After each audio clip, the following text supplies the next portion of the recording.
क्योंकि आपने सवाल उठाया, 3 बातों को आप समझिए।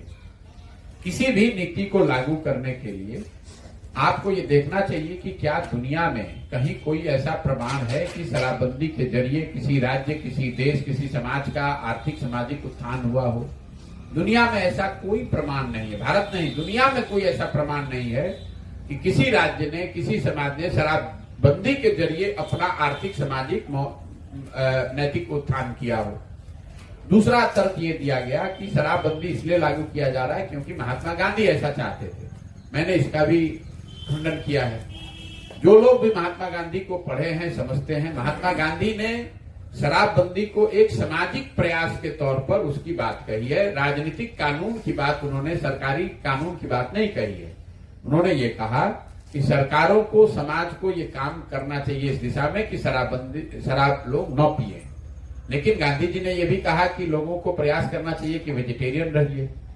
कल होकर उसी आधार पर अगर सरकार ये कानून बना दे कि जो नॉन वेजिटेरियन खाएगा उसके घर पर छापा पड़ेगा, उसको जेल में डाल दिया जाएगा, और फिर कहेगा गांधी जी ऐसा कह रहे थे। भाई, गांधी जी ने ये नहीं कहा था। गांधी जी ने ये कहा कि समाज और शासन दोनों को ये प्रयास करना चाहिए कि लोग शराब पीने की जो बुरी आदत है उससे अलग रहे। अब नीतीश कुमार आधा कचरा ज्ञान लेकर पता नहीं कहां उन्होंने कहा। हमें रोज 1 साल से ये चुनौती दे रहा हूं कि नीतीश कुमार खुद, उनके सरकार में या उनका कोई अफसर गांधी जी का लिखा हुआ वो वाक्य दिखा दें जहां गांधी जी ने ये कहा हो कि सरकारों को कानून बनाकर शराबबंदी लागू करना चाहिए। न गांधी जी ने ऐसा लिखा न कहा। तो 2 बातें, दुनिया में इसका कोई प्रमाण नहीं है कि शराबबंदी के जरिए आप आर्थिक सामाजिक लाभ पा सकते हैं। दूसरा, गांधी के नाम पर इसको आप लोगों के आंख में धूल झोंकिए मत। और तीसरा, अगर आपने खुद की विद्वता से इसको लागू किया है तो जमीन पर तो ये लागू है नहीं। बिहार में शराबबंदी, शराब के दुकानों को बंद करने का अभियान है। शराब के दुकान बंद हो गए, होम डिलीवरी चालू हो गई। तो भाई, पूरी दुनिया में आजकल होम डिलीवरी का सिस्टम है। इसका मतलब वो चीजें बिकनी थोड़ी ना बंद हो गई। अमेजोन से जो चीज बिक रही है, फ्लिपकार्ट से जो चीज बिक रही है, तो घर पे आ ही रही है। शराबबंदी से तो सिर्फ नुकसान ही नुकसान है। बिहार की गरीब जनता का करीब 20,000 करोड़ का हर साल का नुकसान हो रहा है।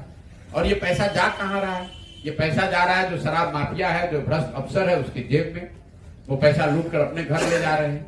और समाज में अवैध शराब के कारोबार, शराब माफिया, अवैध शराब से होने वाली मृत्यु, जो युवा है वो काम करने के नाम पे शराब के धंधे में उनका लिप्त होना, अलग अलग तरह के नशा का करना, महिलाओं का उत्पीड़न पुलिस के द्वारा करना, ये तो सारी बातें हर दिन चर्चा में। इसलिए शराबबंदी पर तो लोग बात करना ही छोड़ दिए भाई।